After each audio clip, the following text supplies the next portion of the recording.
Hey, welcome back, ladies and germs. It is your boy Nick Kleitch, and happy to be back in the booth here this evening. Now, as you're following along on the book, if you are following along on the book, usually I'm doing a morning session, but today, folks, we are doing an evening session. So, thank you guys for bearing with me. Really trying to get this chapter out to you guys and my subscribers. And also, if you're seeing me for the first time, what's up? My name is Nick Kleitch. I am the creator of the Life with Nick YouTube channel and the host of the Life with Nick podcast. I'm not going to go into a huge kind of scripting on who I am, why I'm here, all that good stuff. Do me a favor, go to my channel, and you can get my intro video, which will lay out kind of everything that I'm trying to do for you guys as consumers and those that spend time on YouTube and those that want to dive deeper into personal development. So a little bit longer than my normal introduction, but nonetheless, I want to have a little bit of a fun evening here in July 2024 in Iowa. What's going on? Time is just moving right along here. So we are going to continue our journey with this book of the month, and that is Psycho-Cybernetics by Dr. Maxwell Maltz. It's been a great book read so far.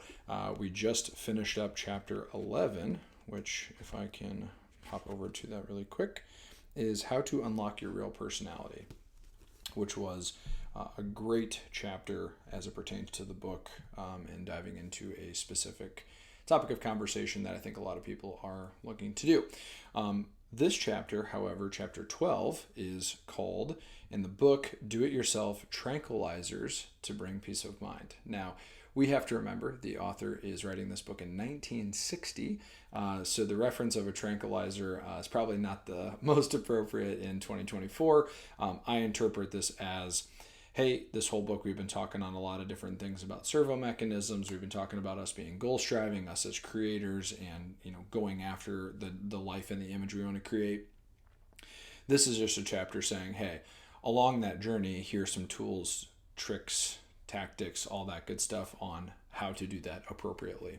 So in every good book, there are the main threads, and then after the main threads, we have these type of chapters that say, hey, along the journey, if you will, this is kind of what we're going to be focusing on. So hopefully that is good and well for y'all. And I am ready to dive into chapter 12, Do-It-Yourself Tranquilizers that bring peace of mind in pursuit of that new self-image we're building and or the goals that we're going after as goal-striving beings. So we're going to start in a very different and unique place here in the chapter, but I will tie it all together. So first and foremost, tranquilizers and painkillers, just as like raw products, they work because they greatly reduce or even eliminate our response to outside stimulus.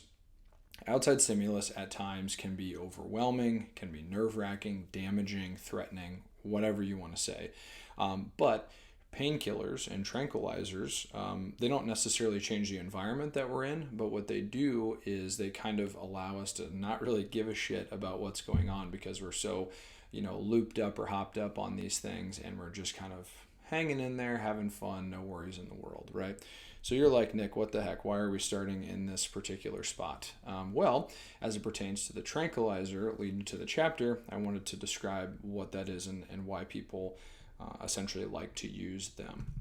So in today's world, moving into something a little bit different here, we're programmed to respond to stimulus, even if we don't want to respond. This is because there is a habit of us formed habit of us, with checking our emails, checking our phones, checking notifications on social media. Like we're just hit in a million different directions with notifications, bings, all that stuff. So it's to the point where like there's so much input in today's world that it can really fuck with, your mind, your peace of mind, and like just overwhelm you, even though it's not real. It's a battle of the mind really than a physical, pain or anything like that. And the other purpose of this is it can pull us off course, right? So yes, we have a lot of inputs now versus what we did have, but mainly that those inputs are trying to pull us off the direction in which we're trying to go. So that's really the point I'm trying to make here.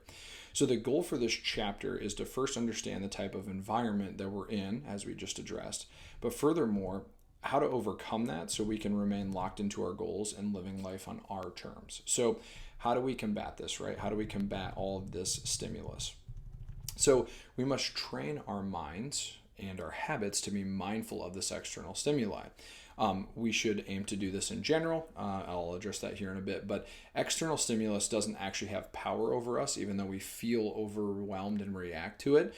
Essentially, in adulthood, we're kind of just so ingrained in our system of checking emails, checking our texts, our phone, social media, all that stuff, that it's just what we do now, right? We're so in that groove of like, oh, we just hear the notification, boom, we're going to check it out. I'm sure you guys can relate as you're listening to this. Essentially, we obey the ding of the phone and all of the stuff coming in. So how do we extinguish the conditioned responses to some of these things? So again, the book uses a very outdated model for this. So if you read along actually in this chapter, I'm going to go off course and make it more like direct to information that we can actually consume versus the way he wrote it. The way to extinguish the conditioned response is to have a cue to kind of break things up and break up that emotional and immediate reaction to the stimulus. So we're working to create a buffer system between us and the stimulus coming in. So we have us, and think of us as like a sphere, right? We're trying to build a protective layer in and around our sphere. And we're doing that because we're trying to create a buffer from inside or external stimulus coming at all of us. That's essentially what we're trying to focus on, is create that, but also the reason we're creating it is so we have the ability to overcome some of this external stimulus. When this is practiced, you can really create a distance between yourself and all of that stuff that's coming at us. Because the unfortunate fact is that we'll never fully get away from external stimulus always coming at us. That's just the kind of point of living life, right? And so the more we practice, the better we get at approaching stimulus, which leads to better outcomes. So I'll say that piece one more time. So just to kind of combine everything together, we're working on conditioning or extinguishing our conditioned responses to stimulus so we have more control over ourselves and therefore lead to better outcomes in decision making and all that other stuff. So Nick, why do I do this, right? Why would I do this, or why would I want to do this? Which is a great question. And the answer is simple. We are aiming to gain control over our mind and over our immediate actions towards all external forces. It's not just email, not just text. Like life in general is always coming at us. And if we don't build up this protective sphere around our sphere, it can get really stressful, anxiety driven, depression, everything you can name in terms of the battle of the mind for how we're trying to live our life. Maybe said another way, we're trying to develop patience and observation to determine if the stimulus is worth our time. That's like the next layer of things, essentially, is that we have to build it first so we have a protective layer. Then from there, we learn how to build and thicken that so we have an ability to respond to everything that's coming at us and to process everything coming at us. So all of our emotional responses to this outside stimulus is an inside job. So here's kind of the reason why, if you will. So we have emotional responses to stimulus.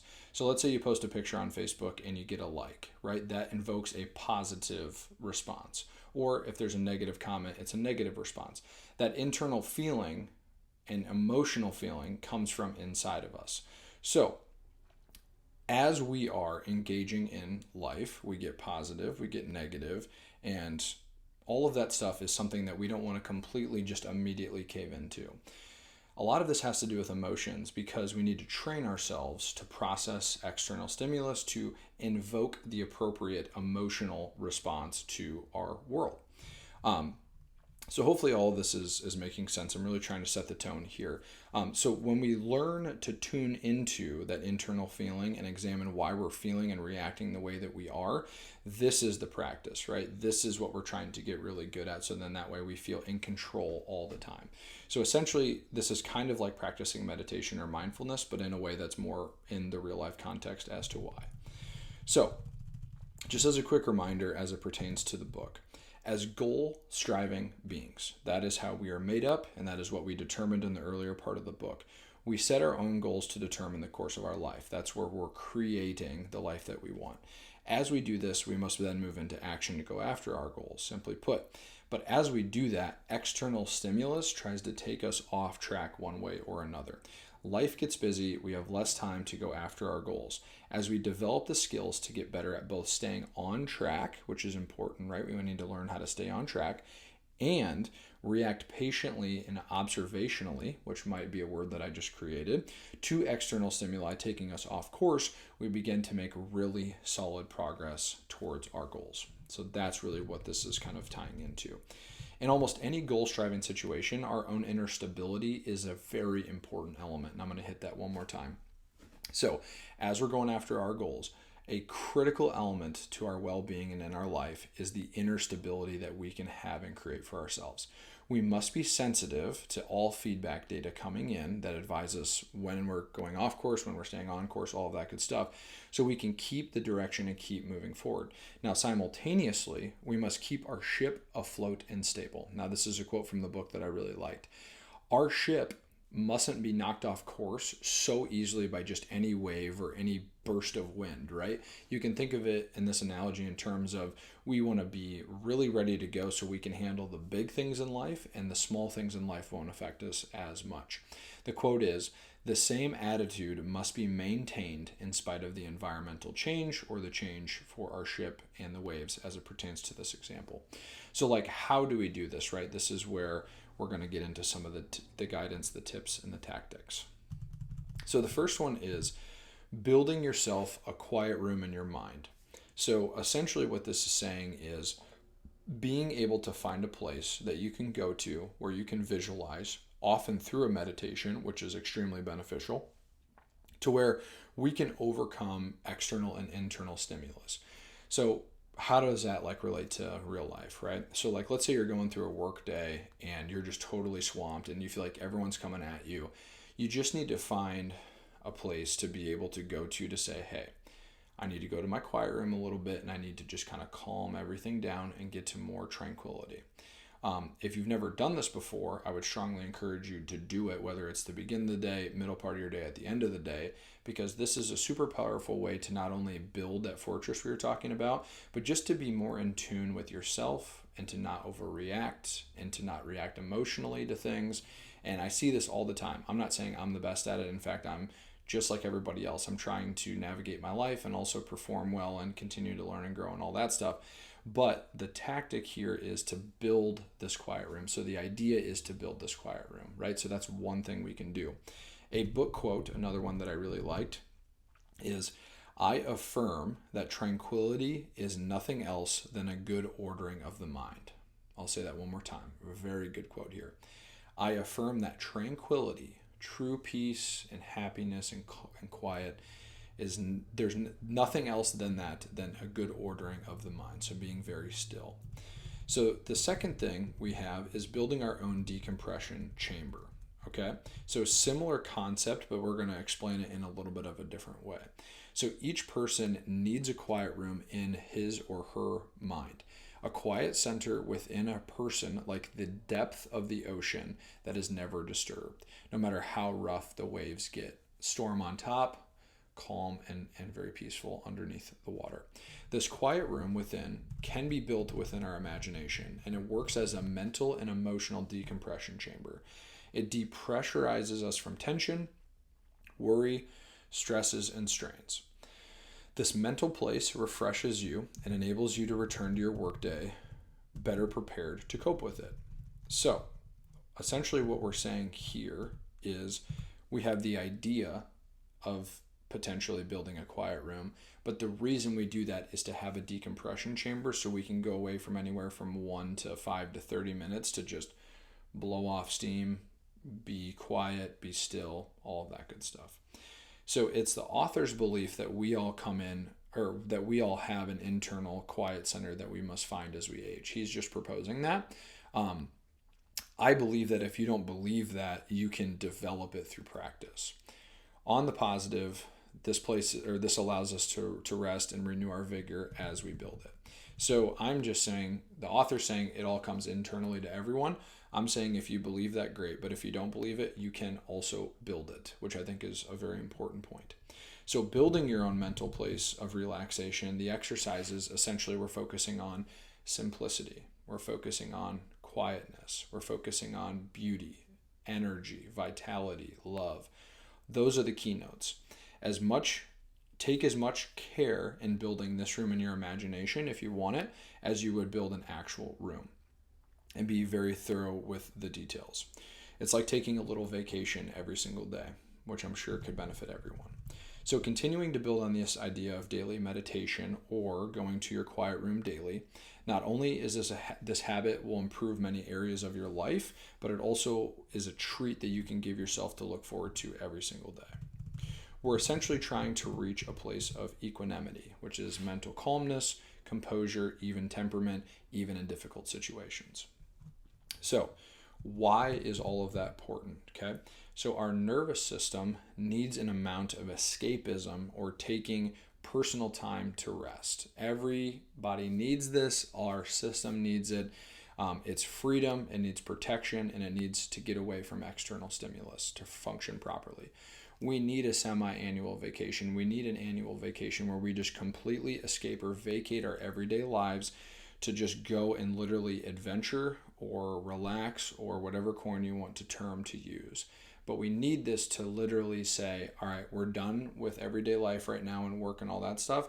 We're going to go away for a week. We're going to go away whenever to just breathe, be a human, be calm, do things that bring us joy. This is so important. The reason for that is for all this is to clean our mechanism before we undertake any new problems or projects, or just to simply be at our best performance, right? So you have your daily breaks. You may have a weekly break in the weekend. You may have monthly break, but then also we need to just take like a week off if we can afford it to just like go hike or go do whatever we love to do without like harming ourselves, like not getting super blacked out drunk for 3 days and just not knowing who we are, right? Just a way to just ground ourselves and bring ourselves to peace. And we need that because it cleans us in a psychological perspective and helps us reset. So spending time to clean something is as important to using the product to reach the outcome. And I say that because we are the product in this particular case. So if we never take the time to go out and to just decompress ourselves, we'll get overrun, overheated, and this is what leads to that explosion of our decompression chamber, right? So maybe just to kind of switch gears a little bit and come back to the point, spending time cleaning the product is as important as using the product. If we don't focus on this concept of rest and recovery and disengaging, then the product of us will not be at our best performance and we might implode. Work is work. Home life is home life. You should never bleed the two together is what I had written down there. So taking a look at a real life example. So you and your boss one morning, let's say you're in a heated debate and you're just super pissed off and you don't get a good outcome or your manager's bothering you or whatever the case is. Quickly thereafter, let's say one of your best clients calls and you have kind of two choices to make here, right? So you're in this emotional wreckage right now after that conversation, and then you have to go into another engagement. You have, with those options, emotional carryover from that conversation, which then affects the next conversation, which could then affect your client basis, or you have the ability to find that quiet room and reset quickly and pivot to give them a great experience. So this is why I'm saying like it's so important for everyday life is to understand this whole concept of taking time to reset through meditation or through other means to just say, okay, the more I practice this, the more I can pivot and the quicker and better I can pivot to continue to build on the goals that I'm trying to go after. So hopefully all of this is now feeling like you're coming into a well-rounded concept of what we're trying to talk about in chapter 12. Now, a couple other things that we need to cover here. So first off, this was something that in the book that I really, really liked, and that is emotional carryover is a real thing. So essentially, the reason we have spent time discussing this concept is that if we're not mindful, our emotional baggage and our problems will come onto people that don't deserve to hear it. A very easy example of this is, let's say again, something at work blows up, then you come home and take it out on a friend or a parent or a spouse. They don't deserve that because they have nothing to do with it, and they don't need to be the one that receives that complaining or whatever it is every day. So you as a person need to be responsible to find this quiet room, to find this tranquility, to find this peace, so that way you can show up at your best to the people that you love and care about that this does not affect. So think about a person that you know. Everyone has one person that they're emotional roller coasters like this. You never know what you're going to get from them. They're up, they're down, they're left, they're right. Those people need to learn, and it could be us to someone else too. I'll take responsibility for that. Is that if we don't do that, your reputation begins to unfold as, hey, they're a good person, or maybe they're a bad person, but they just seem all over the place all the time. We need to retract from that and become someone that has great stoicism and has great peace of mind and has great calmness, because that's how you attract the right people in your life. It's such a great life skill to develop this, and that's why I wanted to touch on the emotional carryover. So within that concept, emotional carryover can be viewed in two lights: positive, neutral, or negative. I know that's three, but neutral is just kind of neutral, right? So we can do both. We can carry over calmness, happiness, joy, excitement, or we can carry over negativity, complaining, pointing fingers, all of that good stuff. The skill is to find a way to mentally compartmentalize how you handle stress and or calmness in between these interactions in life. To really drive this home, the key is that the external stimulus will always be coming after us, right? But how you respond to that is in our control. So that barrier I was speaking on earlier, all of that is in our control. That's why we're building it. We're building this net, this barrier, this buffer that says, as you're coming at me, I have practiced patience, calmness, processing ability, observation skills to say, okay, this is coming in at me, but I've been here before, and I'm going to change how I respond. Therefore, I have this ability in my control to train and practice and execute on. So then that way I show up better in my life. Because we are creators at the end of the day. We are made to create. We are made to drive our own experience in life. And therefore, if you have that power and practice that power on how you respond, it's a skill that can be developed, but it's such a game changer in life. Okay, so final notes here, and thank you guys for hanging with me, but I've really enjoyed this chapter. So another factor in our mental well-being is making the distinction to what's actually happening in reality to our own minds. So this final note portion is going to be broken down into two separate things here. So what I'm trying to now direct us to is saying that there are these traps that we can get into mentally when we're by ourselves too much. We can overthink things. We can overanalyze things. We can get anxiety about how we show up. So often, though, that happens in our own mind, and that may not even be in reality. So as we have built this kind of buffering around ourselves to deflect and process external stimuli, we also need to work on our internal dialogue to be able to have that calmness, stillness, and serenity to go out and what happens in life. So the battle is always in the mind of for everyone in everyday life. So we, as much as we're facing outside forces, we're also fighting internal battles. And so we have the tendency, all of us, to dramatize our own realities. So separating what's actually reality versus what's going on in my own mind.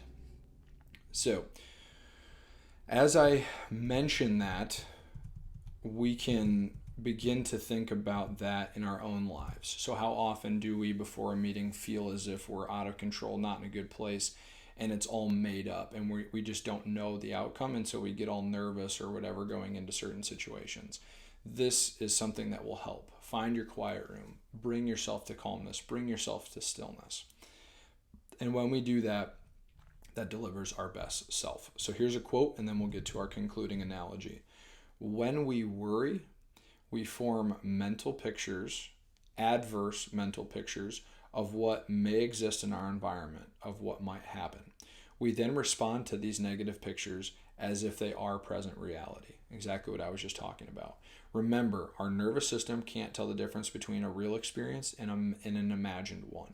So if you feel like you're someone that's in your own head, way too much, just know that you might be shooting yourself in the foot or exerting way too much energy, essentially being in that state, versus, hey, in reality, that's not at all what happened, right? That's just your perception of reality. So just something to kind of think about, process as it pertains to what we talked about earlier in today's lesson. And we will conclude with the analogy of your spiritual thermostat. This was really good too. So our physical body has a built-in thermostat that maintains our core body temperature, right? 98.6. That is like our respective performing ideal temperature.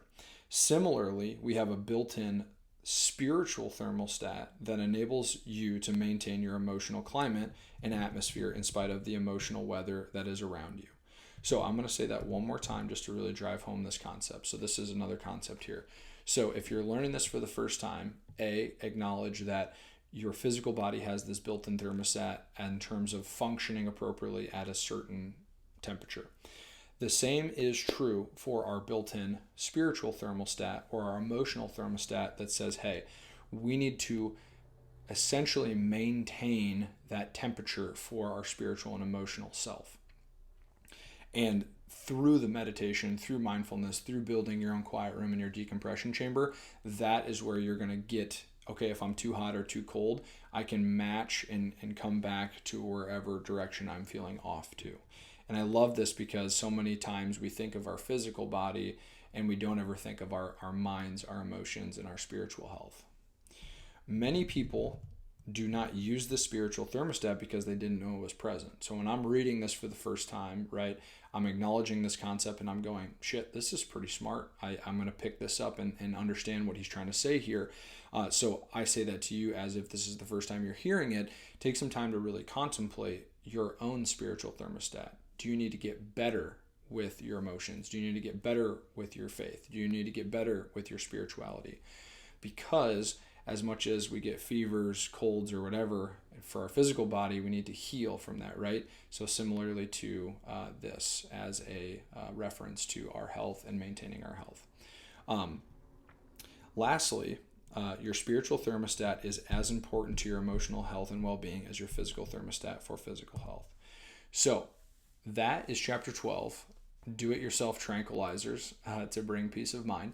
I hope you guys took a lot from this. This was a pretty well put together episode and or chapter just in terms of information delivery. So if you need to go back through any part of this, take your time to do it. But I worked hard here to really kind of break this down and deliver a really good message. So I'm not sure if it's up here, or here. But thank you guys so much for tuning into chapter 12. Let's continue to read and let's get to chapter 13. Thank you all.